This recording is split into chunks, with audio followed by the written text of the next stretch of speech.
मैं डॉक्टर तिवारी जी आपके पास आता हूँ। हमने ये देखा कि इनने जैसे इनके 3 स्टार कैंपेनर देखे, या एक तो मतलब मोदी जी हैं, या फिर अमित शाह हैं, या योगी आदित्यनाथ हैं, और अगर देखो शुभेंदु अधिकारी हैं, मतलब 2-4 जो हैं, लेकिन एक भी महिला लीडर जो है, मतलब वही एक मैं तरीके से आप ये देखिए कि मतलब एक भी महिला नेत्री को ये नहीं उतार पाए।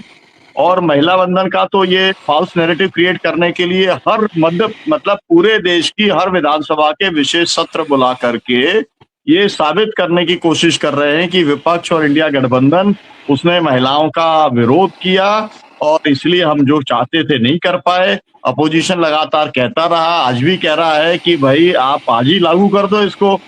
2023 में तो आपने पारित करा ही दिया था, लेकिन झूठ और तो झूठ के आधार के ऊपर ये पूरा कैंपेन चल रहा है। तो ये जो पूरा इस आपने कहो कि बनारस का कैंपेन, मतलब आप खुद ही उसका हिस्सा आप रहे हैं, और उत्तर प्रदेश में भी बहुत जबरदस्त कैंपेन चलता है पार्टियों के बीच में। तो आप बंगाल का जो कैंपेन जहां पर पहुंचा है, जिस जगह पर, आप कैसे देखते हैं, और उसका कितना असर होगा लोगों के ऊपर? ये सब जो मोदी जी और अमित शाह बोलते हैं, इससे इन्हें लाभ होने वाला है, नुकसान होने वाला है? जी सर, बंगाल में चुनाव हो रहा है और 5 राज्यों में बंगाल में ही एकमात्र चुनाव बचा हुआ है। 29 तारीख को वोटिंग होगी। आज वहां पर चुनाव प्रचार बंद हो गया। अब तक वहां जो चुनाव प्रचार हुआ उस पर चुनाव आयोग ने क्या किया है, कैसे किया है, उसको कुछ कहने की जरूरत नहीं है। लेकिन अब जो होगा, अभी भी चुनाव प्रचार बंगाल का चल रहा है। वो चुनाव प्रचार होगा बनारस से। बनारस में भी बंगाल है और बड़ा मजबूत बंगाल है बनारस में। और बनारस में कल मोदी जी 28 और 29 तारीख को मोदी जी बनारस में आ रहे हैं, 2 दिन रहेंगे बनारस में। और उनका जो नारी बंधन अभियान है उसको लेकर के 4000 महिलाओं को वहां आमंत्रित किया गया है। आज की तारीख में स्थिति यह है कि देश भर में भाजपा में कोई जो भी महिला है वो अपने आप को सफाई देने में लगी हुई है कि हम भाजपा में क्यों हैं। और उस सफाई के अंदर बहुत सारे लोग आती हैं।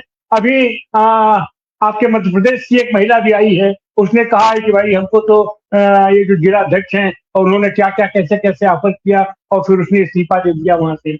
और सब तो छोड़िए, जो वहां की सबसे छोटी बच्ची है मैथिली ठाकुर को भी सफाई देनी पड़ी है कि नहीं, मैं भी भारतीय जनता पार्टी में आई हूँ, लेकिन मुझे वो नहीं करना पड़ा जो लोग करते हैं या किए हैं। तो ये स्थिति है इनके महिला बंधन की। और उस महिला बंधन को और उसके सफाई में उसको सफाई देनी पड़ी कि हमारी माँ हमको बताती है कि जब मैं उसके पेट पे थी तो पेट में से मोदी मोदी मोदी की आवाज आती थी, इसलिए मैं भारतीय जनता पार्टी में आ गई। तो आज जो इनका महिला बंधन का कार्यक्रम है, वो महिला बंधन का कार्यक्रम यहां तक पहुंच गया है कि कोई भी महिला जो सम्मानित अपने आप को महसूस करती है वो भारतीय जनता पार्टी में है, ये छिपाने की कोशिश करती है। और अगर वहां है तो वह बताने की आज की तारीख में अपनी सफाई देने में लगी हुई है कि वो आखिर भारतीय जनता पार्टी में क्यों है, उसकी क्या हैसियत है, उसकी क्या औकात है, उसकी क्या गरिमा है, उसका क्या सम्मान है। अब रही बात गुंडा की, तो गुंडा शब्द बनारस में बहुत सम्मानित शब्द माना जाता है। गुंडा, बनारसी गुंडा अपने आप को बहुत सम्मानजनक संबोधन माना जाता है उसको। और इसकी गरिमा को स्थापित किया है हमारे यहाँ बहुत बड़े। आप तिवारी जी, आप ऐसा आप अगर कहेंगे तो लोग इसके ऊपर हम ही लोगों को जो है लोग सुशोभित करने लग जाएंगे। जी नहीं सर सुनिए, हमारे यहाँ एक बहुत ही प्रोमिनेंट साहित्यकार है जयशंकर प्रसाद। उनकी कहानी है गुंडा। अगर बनारसी गुंडे के सम्मान को अगर आपको निरूपित करना हो तो आप उनका गुंडा कहानी पढ़िए, तो वो बनारस है। और उस बनारस में आकर के आज रात को 12 बजे तक बनारस पूरा पैक कर दिया जाएगा। और बनारस में खाली एक ही होगा, और यहां से अब मोदी जी चुनाव लड़ेंगे, अभी भी वो अपना चुनाव प्रचार करेंगे। लाइव कास्ट होगा यहाँ से, ये महिलाएं आ गई, वो महिलाएं आ गई, यहाँ से महिलाएं आ रही है। 4000 महिलाओं को एन के एन प्रकार ये लोग जुटाने की कोशिश कर रहे हैं। न्योता बांटा गया है, वो सम्मानजनक तरीके से बांटा गया है, और वो भी बनारस के बाहरी इलाके में उनका गुजरेगा जहां पर कि चिड़ै की पूछ नहीं जाती है। नई नई सड़कें बनी है, लेकिन पूरा बनारस पैक हो जाएगा आज रात को 12 बजे तक। अभी हमारे जो सारा अमला जमला लगा हुआ है, तो इस स्थिति में यह चुनाव लड़ा जा रहा है। और क्यों? क्योंकि उनको अच्छा, ये बात आपको बताने की जरूरत पड़ रही है कि जब हमारा शासन हो जाएगा तो मैं बंगाली मुक्त कर दूंगा, बांग्लादेशी मुक्त कर दूंगा। तो भैया, अब बंगाल के लोगों के ऊपर है कि बंगाल के लोग तो बहुत ज्यादा प्रबुद्ध माने जाते हैं कि भैया सीमा से अगर कोई आदमी अंदर घुसता है तो उसको रोकने की जिम्मेदारी किसकी है? तुम वहां क्या कर रहे हो? देश की पूरी शासन व्यवस्था सब कुछ बंद करके हमारा प्राइम मिनिस्टर भी और हमारा गृह मंत्री भी बंगाल में डेरा डाले हुए है। दुनिया के पैमाने पर क्या हो रहा है, कैसे हो रहा है, इस सबका तो वो सारी चीजें होंगी। तो ये चुनाव प्रचार आज ये कहने के लिए थम गया है, लेकिन यह चुनाव प्रचार 29 तक चलेगा। और वहीं पर मैं बताऊं कि यहाँ पर ये नारी बंधन करने आ रहे हैं और यही बनारस की बगल का जिला है गाजीपुर, वहां निशा विश्वकर्मा की नृशंस हत्या की गई है और उसके साथ बलात्कार किया गया, रेप किया गया, उसको मार करके नदी में फेंक दिया गया। और हमारे समाजवादी पार्टी का डेलीगेशन उससे मिलने गया और उसको मिलने भी दिया गया। पुलिस संरक्षण में तमाम आतताई बदमाश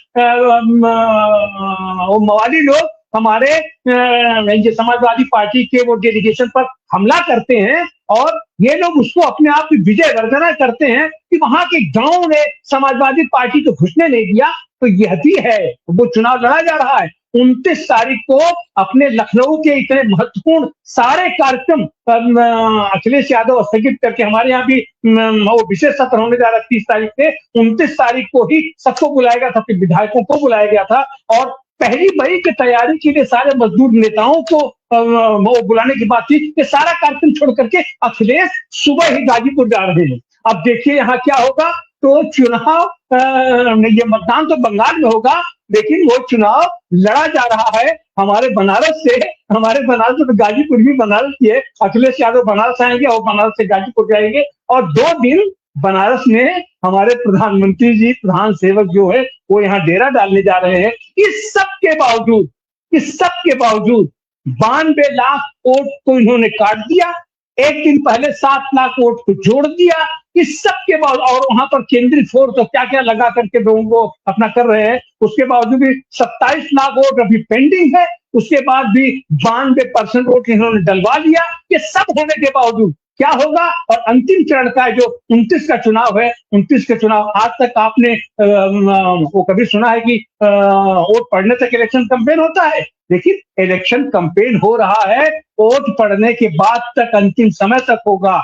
इलेक्शन कैंपेन होगा। यहाँ बड़े बड़े वो लगा करके फुटेज लेकर के लाइव कास्ट किया जाएगा और ये सबका तब वहां दिखाया जाएगा बंगाल में। और बनारस में जो बंगाल है, इन बंगालियों का रोज वो कन्वर्जन होता रहता है। तो इस स्थिति में बंगाल का चुनाव है, जाहिर सी बात है इसको वाटरलू कहेंगे, इसको जो भी कहेंगे, बंगाल का चुनाव बहुत ही रोचक होने वाला है। अब देखिए 29 तारीख को वोट होने के बाद, उसके बाद भी 4 दिन का समय है। उसके बाद भी इन लोगों को क्या करेंगे, कैसे करेंगे, 4 तारीख के परिणाम की निश्चित रूप से ये सबको इंतजार रहेगा और खास करके बनारस को तो जरूर ही रहेगा। जी सर, बहुत बहुत आपका शुक्रिया। ये फितरत है हमारे प्रधानमंत्री महोदय की कि चुनाव का कैंपेन जब खत्म हो जाता है तो आसपास वो कहीं पर जा करके और लाइव करके जो काम वो अभी इस बार कर रहे हैं, अभी तक जितने चुनाव 2014 के बाद हुए हर समय वो यही करते रहते हैं कि जब पूरे देश में मतलब जो सामने रहता है उनके लिए तो प्रचार बंद हो गया, लेकिन इनका प्रचार जो है वो मन की बात से लेकर के और टेलीविजन और पूरे गोदी मीडिया से इनका जारी रहता है। तो बहुत बहुत शुक्रिया आपका माननीय व्यास जी। आदित्य, आप कुछ बोलना चाह रहे हैं? जी बोले व्यास जी। बस 2 चीज कहना चाहता था। आप ही और जी जी तिवारी जी की बात से निकला। दरअसल जब विपक्षी दलों को पता है कि मोदी के कम्युनिकेशन की स्ट्रेटेजी क्या है, यानी वे झूठ को सच करके परोस सकते हैं, तो उसका मुकाबला करने के लिए अपोजिशन के पास क्या इस तरह की कोई कम्युनिकेशन स्ट्रेटजी अब तक बनी है, दिखाई नहीं पड़ती। दूसरी बात है कि जो तिवारी जी बोल रहे हैं सही बोल रहे हैं, लेकिन क्या वोटर रेशनल तरीके से उन चीज़ों को सोचता है, विचार करता है? जो रेशनल ढंग से आप चीज़ों की बात कह रहे हैं कि नारी बंधन नहीं है, ये दिखावा है आदि इत्यादि, या गाजीपुर की बच्ची के बारे में, या अन्य जो बहुत सारी घटनाएं घटी हैं, दुर्भाग्य है कि वोटर वो रेशनल ढंग से नहीं सोचता। ये जो बुलडोजर की बात आई कि बंगाल में भी जोगी की सभाओं में बुलडोजर आ रहा है, हमको आश्चर्य हुआ है, क्योंकि ये चीजें 2022 के चुनाव में यूपी में दोहराई जा चुकी हैं। अब बुलडोजर भले ही कानून के शासन का विपरीत हो, कानून के रूल ऑफ लॉ के खिलाफ चीज हो, लेकिन जनता उस बुलडोजर को उत्तर प्रदेश में इसलिए पसंद करती रही क्योंकि वो बुलडोजर मुसलमानों के खिलाफ, दलितों के खिलाफ चला और पूरी तरह से ध्रुवीकरण उत्तर प्रदेश में हो गया। आप लोग इससे परिचित हैं। अगर बंगाल में भी उसी बुलडोजर को लेकर के जय श्री राम के नारे लग रहे हों तो बहुत ही खतरनाक ट्रेंड होने जा रहा है। सरकार जिसकी भी बने, मुझे समाज के ताने बाने के टूटने का एक बहुत बड़ा खतरा दिखाई बंगाल में भी पड़ रहा है। जी बहुत शुक्रिया व्यास जी। मुझे लगता है कि ये प्रयास सफल नहीं होंगे। जो आदित्य जो कह रहे थे कि यहाँ का जो जिस तरीके की तासीर है, बंगालियों की जो तासीर है, उसके अंदर हिंदू मुस्लिम वाला उस तरीके का कोई ध्रुवीकरण किसी भी स्तर के ऊपर काम नहीं करता है। उसे कोशिश की जा रही है उसे। मैं तो खुद ही, मैं एक चुनाव में था यूपी के अंदर, तो बनारस के अंदर खुद मैंने बुलडोजर से भाजपा के कार्यकर्ताओं को प्रचार करते हुए देखा था। मेरे लिए तो मतलब जिंदगी का बहुत बड़ा आश्चर्य था कि ऐसा भी हो सकता है। लेकिन वो उसके अंदर प्राइड लेते हैं, लेकिन मुझे लगता है कि यही उनको बहुत नुकसानदायक साबित होगा, क्योंकि जो कुछ यूपी में चल सकता है वो जरूरी नहीं है कि बंगाल में भी चले। लेकिन ये जो प्रयास है ये अंततः समाज के लिए और देश के लिए बहुत दुखदाई है, और मेरे जैसे लोग तो इसकी निंदा भी करेंगे। बहुत बहुत शुक्रिया माननीय व्यास जी, आदित्य जी, डॉक्टर तिवारी जी, बाबा नौशीन जी, जागृति जी, बहुत बहुत शुक्रिया, बहुत बहुत धन्यवाद। दर्शकों से अपील की वजह से शेयर करें ताकि ये जो पर्सपेक्टिव है और ये जो एनालिसिस है वो अधिक से अधिक लोगों तक पहुंचे।